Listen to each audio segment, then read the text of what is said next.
Sí. Bueno, vamos a hablar un poco...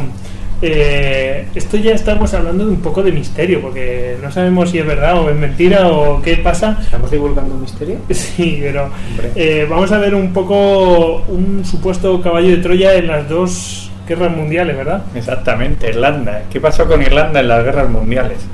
Pues vamos a ver un poco, porque la postura de Irlanda fue muy controvertida y aún a día de hoy no se sabe muy bien, digamos que la Primera Guerra Mundial sí que forma parte del Imperio Británico, pero en la Segunda no se sabe muy bien si estaba pro-aliada, era pro-germana, pero bueno, vamos a un poco a ver qué ocurre. Total, que vamos a empezar por la Primera Guerra Mundial. Como hemos dicho, en esta época, en 1914, Irlanda forma parte del Imperio Británico, pero Irlanda no está para nada pacificada. Ahora mismo en Irlanda hay una situación prebélica claramente, que no tiene nada que ver con la guerra mundial, entre paramilitares católicos y paramilitares protestantes. Ha venido arrastrando desde principios de siglo una crisis brutal con lo que sería el Home Rule, digamos el autogobierno irlandés, y sobre todo pues eso, digamos que el resto de potencias europeas pues metiendo baza y diciendo que los irlandeses, sobre todo los católicos, tenían derecho. Bueno, ¿qué es lo que ocurre? Que cuando llega la Primera Guerra Mundial toda esta situación de pronto cambia el escenario, y de pronto los británicos empiezan a asustarse. ¿Por qué? Porque de pronto ven a Irlanda como un caballo de Troya, o sea, con una población a punto de rebelarse, y entonces empiezan a temer una invasión alemana. O sea, Irlanda, como todos vemos en el mapa, se encuentra al oeste de Inglaterra, por tanto nunca se había planteado Gran Bretaña en fortificar sus puertos ni sus costas. Dicen, ¿para qué? Si está toda la isla de la Gran Bretaña delante, dice, ¿para qué la vamos a fortificar? Entonces empiezan a ver que la armada alemana, que en aquella época, en la Primera Guerra Mundial, era bastante poderosa, incluso cuando empezó la guerra, en los primeros meses era más numerosa en lo que sería el escenario europeo, porque la Royal Navy en aquella época está dispersada por todo el mundo, era mucho más numerosa, y si hubieran intentado dar un golpe de mano para desembarcar en Irlanda, lo hubieran logrado. ¿Qué es lo que ocurre? Pues entonces se deja en suspenso un poco todo lo que sea la Home Rule, toda esta situación, y lo que pasa en Irlanda es que digamos que es una población muy pobre, y cuando la Fuerza Expedicionaria Británica, digamos, fue las primeras tropas que envió Inglaterra al continente, pues prácticamente en 2 meses de guerra desaparecieron todas, pues se los cargaron a todos, y tuvo que instaurar pues lo que sería el reclutamiento obligatorio. Pues en Irlanda se apuntó todo Dios, o sea, digamos que les empiezan a dar comida y digamos que era un trabajo fácil. Entonces, ¿qué pasa? Que pues eso, centenares de miles de soldados británicos se alistan en el ejército, irlandeses se alistan en el ejército británico. ¿Y qué es lo que ocurre en Irlanda? Pues que sobre todo las ligas católicas pues deciden dar un golpe de mano. Están viendo que el ejército británico está sacando tropas de Irlanda, incluso los protestantes irlandeses están saliendo alistados, muchos católicos también, pero bueno, entonces deciden llevar a cabo la rebelión de Pascua, el 24 de abril de 1916, el mismo año. Ojo, que 1916, en plena guerra. Exactamente, se rebelan, cuando ya estaba la situación de guerra de trincheras, pero de pronto se rebelan. Bueno, al final incluso los británicos tuvieron que llevar corriendo a todo correr de tropas a Irlanda pues para reprimir este levantamiento, y el problema de este levantamiento es que nunca tuvo el apoyo popular. O sea, se daba la circunstancia de que aunque este levantamiento era pro-irlandés y pro-católico, muchas de las familias católicas tenían a sus hijos luchando en la guerra, y vieron realmente como una traición que si sus hijos estaban muriendo en la guerra por el imperio, no podían también dar un golpe al imperio por detrás. Pero aquí que la situación se complica todavía más. Después de esta represión brutal, pues que llegan los ingleses pues con todos los sublevados, cuando los soldados irlandeses acaban la guerra y vuelven a sus casas, son tratados prácticamente como traidores por los británicos. ¿Cuál es la situación? Pues que de pronto centenares de miles de soldados irlandeses que habían estado luchando por Gran Bretaña, de pronto se encuentran tratados como traidores. ¿Y qué hacen? Pues sabiendo todo lo que sabían de guerra, porque habían estado luchando en la Primera Guerra Mundial y no precisamente en la retaguardia, sino en las unidades pues que habían subido más bajas y que habían tenido pues más protagonismo en el frente, pues comienzan a rebelarse contra el ejército británico y empiezan a tener una guerra de guerrillas. Al final la situación es que Inglaterra, viendo esto y viendo que su ejército además venía muy tocado después de la Primera Guerra Mundial, pues decide dar la independencia a Irlanda. Al final, digamos que de una situación que la podía haber sacado provecho, pues la gestionó tan mal que al final los irlandeses pues salieron. Y es la situación que conocemos, que es con la República de Irlanda en lo que serían los condados del sur, excepto los 4 condados del norte, que sería el Ulster, que sería lo que conocemos como Irlanda del Norte. Y vamos a pasar a la Segunda Guerra Mundial, que esta es como has dicho tú, que tiene más componente misterioso. Y es que en la Segunda Guerra Mundial, ¿qué nos encontramos? Una Inglaterra, o sea, con una Irlanda que ha salido de una lucha contra Inglaterra y de una guerra civil, porque acto seguido, después de independizarse, el IRA toma un camino, mientras que la República Irlandesa toma otro. Claro, el IRA quiere anexionar los condados irlandeses del norte, la República Irlandesa quiere destituirse como país y tiene una relación lógica con Gran Bretaña, y se produce una guerra civil. Al final gana la República Irlandesa, pero el IRA sigue latente, sigue posicionado en lo que sería la sociedad irlandesa. ¿Qué ocurre? Estalla la Segunda Guerra Mundial y Edmund de Valera, que es el presidente irlandés, de pronto instituye el estado de emergencia. De hecho, en la historia de Irlanda, toda esta época histórica se conoce como la emergencia nacional. ¿Qué es lo que se hace con esta emergencia? Controlar todo, se controlan los periódicos, se controlan las reuniones. ¿Y por qué es esto básico? Porque Irlanda corría riesgo de sufrir una guerra civil. O sea, se encontraba con que el IRA en ese momento era pro-alemán, o sea, veían con total simpatía a un país que estaba cargando a los ingleses. O sea, no tiene tanto que ver con el nazismo ni con las ideas nacionalsocialistas de Hitler, sino más bien como que te cargas a los ingleses, eres mi amigo. O sea, de hecho, en el Imperio Británico pasó en más lugares. En Sudáfrica, vemos que Sudáfrica, después de la guerra de los Boer en el año 1900, los cuerpos africanos que lucharon en la Segunda Guerra Mundial, muchas veces tenían más simpatía por los alemanes que por los propios británicos. Eso era más por la ideología, o sea, tenían más ese tipo de ideología. Pero bueno, centrémonos un poco en Irlanda. Por tanto, nos vemos en eso, una Irlanda en esta emergencia y que declara su neutralidad respecto a la guerra. Pero claro, es muy fuertemente presionada sobre todo por Gran Bretaña, sobre todo para que le abra puertos, para que le dé alertas, para que le ayude patrullas, pero ellos se ciñen. También los alemanes la presionan, incluso el embajador alemán pues intenta hacer tratos, les ofrece pues armarlas con armas británicas capturadas de Dunkerque pues para que el ejército irlandés recapture los condados del norte. Pero bueno, de Valera intenta mantener un equilibrio. Hay algunos sucesos como por ejemplo fue el bombardeo de Belfast. Belfast, que está en el norte de Irlanda, tiene uno de los astilleros más grandes de Gran Bretaña, que es donde se construyó el Titanic, que todos conocemos y tal. Pues era un objetivo primario de la Luftwaffe. De hecho, aquí se produjo el ataque aéreo más gordo después de Londres. O sea, murieron más de 1000 civiles. Allí no tenían defensa ni nada, están en Irlanda. ¿Pero qué nos va a pasar a nosotros? Pues toma. Total, que les atacan. ¿Qué hace el gobierno irlandés? Pues rápidamente manda a bomberos de todos los condados de Irlanda a ayudarles.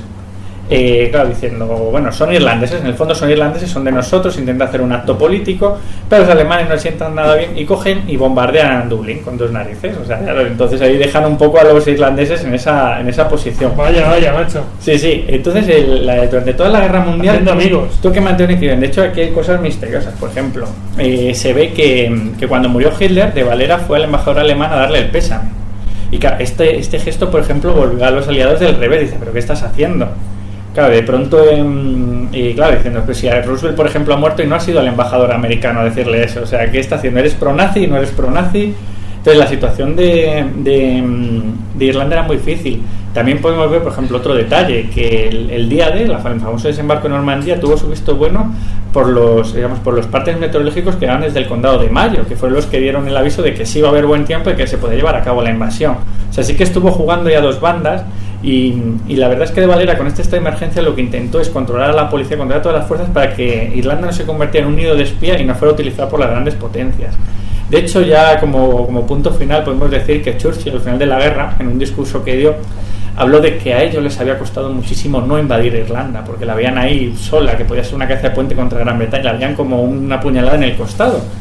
Y claro, de Valera le contestó diciendo que claro, que como iban ellos a solidarizarse con un país como Gran Bretaña, que iba de país solo, que luchaba contra el autoritarismo, cuando ellos, los irlandeses, habían estado haciendo mucho, más de 200 años, mucho tiempo, lo mismo contra los británicos. Entonces siempre se tuvo esa tensión entre los dos países, pero sí que se puede decir que los irlandeses colaboraron bastante con los aliados. De hecho, muchísimos irlandeses a título personal se alistaron en las fuerzas británicas y americanas, pero el gobierno sí que mantuvo una neutralidad tácita, pero fue muy difícil. O sea, hubo países como que también le pasó a Turquía, o incluso fue el caso de España, en que esta neutralidad pues fue muy difícil de mantener, porque claro, las potencias que se enfrentaban eran muy fuertes e intentaban involucrar el mayor número de países posible, y a Irlanda le fue especialmente difícil. Bueno, pues ahí ya habéis tenido un caso pues de ataque por el costado. Bueno, nos queda no es un tipo de ataque, la verdad, pero es ¿verdad, Tony? Es una cosa un poco raruna. Está planificado. Me había puesto aquí Tony en el guión que realmente no es un desembarco naval, que estaba planificado como un cruce de un río, ¿no? Tony, a ver, explícanos qué es esto de la Operación León Marino. Bueno, la Operación León Marino, inicialmente la Operación León, era el plan del Tercer Reich de atacar la Gran Bretaña. Y bueno, inicialmente, claro, no había una primera previsión de atacar a los británicos hasta que los franceses caen en 1940 y bueno, ya parece que el único enemigo a batir es la propia Gran Bretaña. Se reúnen varios equipos tanto de la Luftwaffe, de la Fuerza Aérea, como de la Kriegsmarine, de la Marina y también de la Wehrmacht, del Ejército, planteando sus opciones. Por parte de la Wehrmacht, el general von Brauchitsch plantea la operación ya no como un desembarco anfibio, sino como un cruce de río, como si fuera un cruce de río, pero un río muy largo, pues el canal fuera un simple río.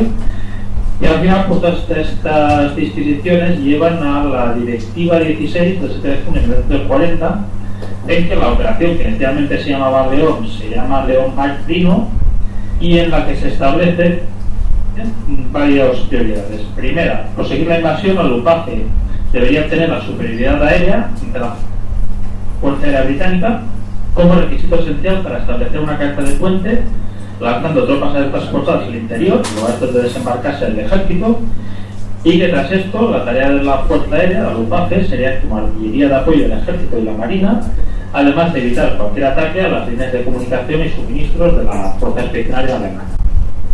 Entonces, por parte del ejército se planteaba un desembarco en 3 oleadas.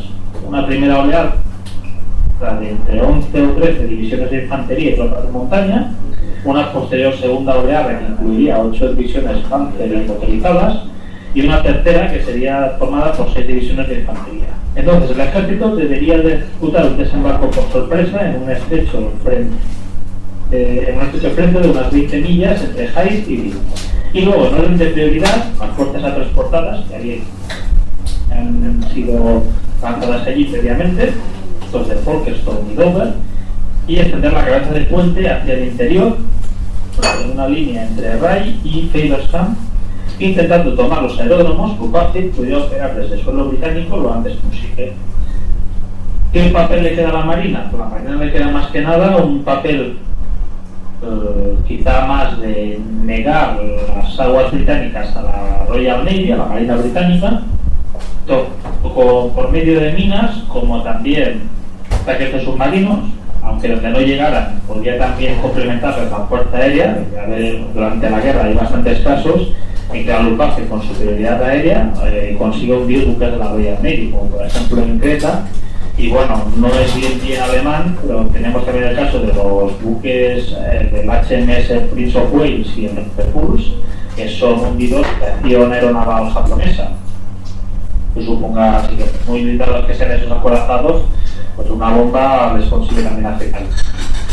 Y entonces, bueno, después de esta negación de la zona del canal a la Royal Navy, la Marina debería encargarse de transportar el ejército a las zonas de desembarco.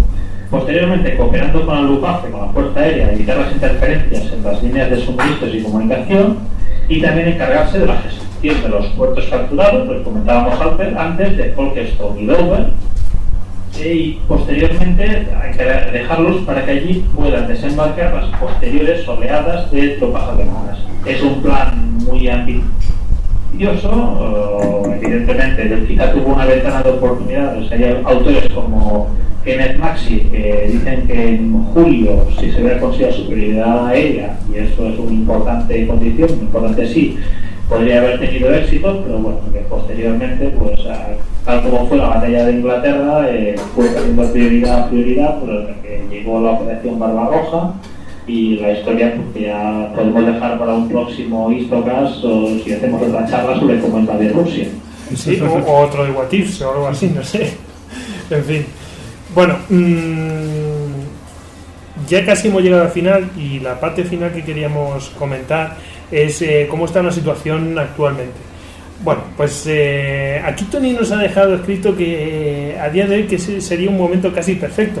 Y ahora diré por qué casi, ¿no? El tema de casi yo creo que va con un poco de rintintín. Pero bueno, vamos un poco por orden y vamos a ver el tema por qué nos lo trae esto. Dice que, y es verdad, que la Marina Británica actualmente solamente tiene 2 portaaviones y en construcción. O sea, quiere decir que ahora operativos no tiene ningún portaaviones. Anfen, tenía por aquí una fotito. Es muy feo, no lo pongas. Hasta 2020 no estarán operativos.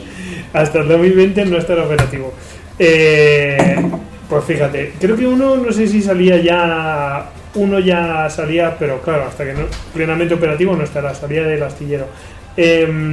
Y que bueno, que con un pequeño ejército pues podríamos pasar por debajo del túnel, que creo que está ahí. La verdad es que como no me preocupo por mirar bien, pero he entendido que el lugar más apropiado es donde pase por debajo del mar los menos kilómetros posibles. En fin. Y bueno, pues ¿cuál es el problema? Pues claro, lo de que es el momento casi perfecto, ¿no? Sería el tema de que si no hubiera armas nucleares, pues sería perfecto. Casi son las armas nucleares y sus famosos submarinos de ataque nuclear, que claro, pues es que no le hacen falta muros ni Royal Navy ni nada. Teniendo eso, a ver quién se atreve. Y bueno, ahora si queréis debatimos un poco de eso. ¿Vosotros veis tan fácil invadir Inglaterra? Hombre, yo creo que ahora mismo no es que sea, es que no hay ningún ejército capaz de invadirla. O sea, pues estás hablando de ejército británico, que decías de que no tiene portaaviones, es que por ya no tiene ni aviación embarcada, donde baja los Harrier, está esperando el mítico F-35, el avión más bluff de la historia. Y anda así. ¿Es ese famoso Raptor ese que le llaman? No, el Raptor es el F-22. El anterior, sí. Sí. Bueno, el F-35 es este famoso, que también es un avión de despegue vertical y demás. Pero bueno, que la situación ahora mismo es que, por ejemplo, ningún ejército europeo estaría capacitado para invadir Gran Bretaña ahora mismo. Y incluso estoy pensando en Rusia, pero es que tampoco. O sea, el único país que tendría ahora mismo una capacidad militar para plantearse una operación así sería Estados Unidos, es su principal aliado. Oye, antes de que países y quizás los países como la República Popular de China. Pero es que China no tiene tampoco una fuerza naval de proyección estratégica. Ese es el tema a donde iba yo. Me pasó hace unos días, Tony, un artículo que que entrevistaban a una persona que estaba bastante versada en las fuerzas militares inglesas, ¿verdad, Tony? Y él decía que actualmente los únicos que serían capaces de hacer algo serían los Estados Unidos, porque tienen esa capacidad de proyección, de proyectar tropas, y aún así les costaría un montón, ¿verdad, Tony? Estados Unidos podría colocar varios portaaviones, y con esto solo ya tendría 100 F-18 que aproximadamente podrían hacer mucho daño a la fuerza aérea, y le restaría la ventaja que tiene de las bases más cercanas. Aún así, los ingleses contaban con 200, ¿no? Cazas para hacerle frente. Sí, en este aspecto pasa que después ya tienes todas las historias de definitiva, como por ejemplo que la única base de submarinos nucleares que tiene la Royal Navy está en Hasling, en Escocia, y cuando hubo el referéndum de Escocia hubo mucha preocupación por el hecho de que si Escocia estaría así y se independizaba, ¿qué hacían con esa base de submarinos nucleares, la Marina Británica? Sí.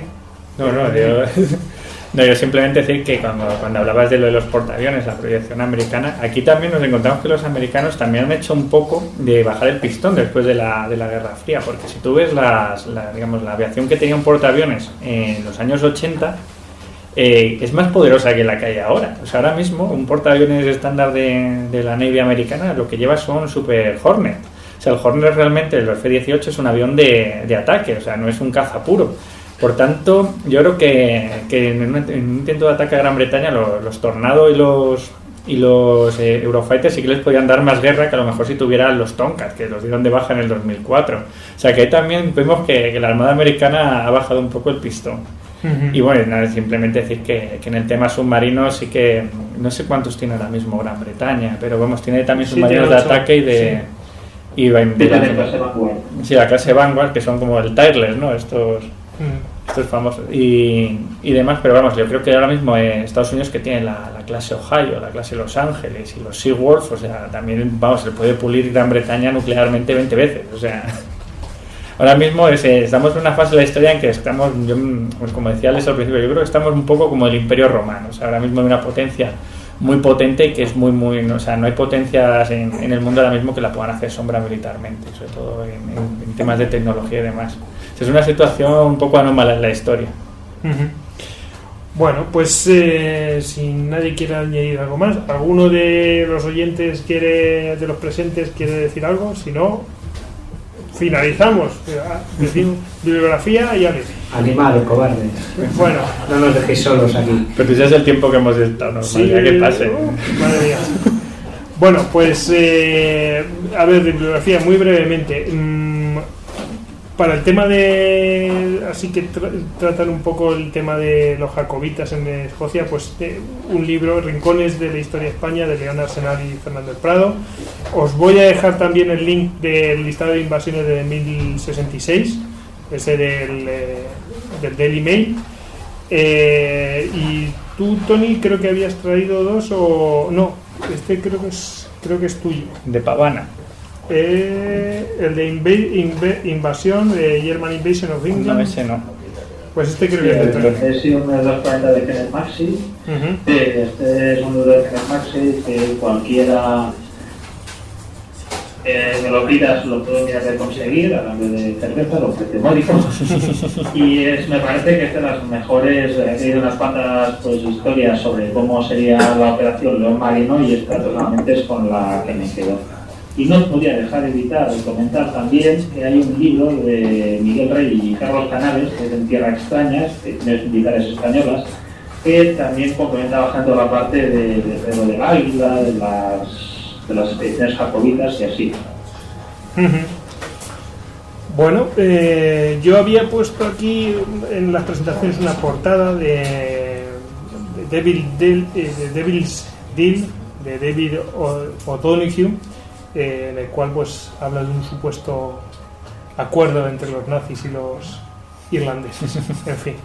¿Y tú habías traído otro, David? Sí, había traído además un libro sobre Ucrania, sobre Easy, que hubiera pasado, que se llama Pavana, que cuando estaba hablando pues todo esto de, estuve mirando un poco lo de las revueltas jacobitas y demás, es un libro que está basado en unos años 60, donde Gran Bretaña es una potencia católica, o sea, el protestantismo nunca hubiera surgido. Entonces, claro, la idea que tienen los británicos del protestantismo, que va siempre asimilado al capitalismo y al crecimiento económico y tecnológico, pues habla de una Gran Bretaña, pues eso, anclada a lo que sería en la edad moderna, pues todavía intentando salir un poco con el vapor y demás, y es un poco, pues eso, una ucronía, una novela de, digamos, de un futuro que nunca existió. Y me pareció, digo, bueno, pues vamos a ponerla porque también es una manera de hablar de esa Gran Bretaña, cómo podía haber sido después de estar invadida. Bueno, pues nada, aquí hemos llegado al final, así que vamos a despedir a Tony, que lo tenemos allí en Barcelona, en Argentona. Tony, @lordfinance de Twitter. Hasta luego, Tony, muchas gracias por haber estado aquí.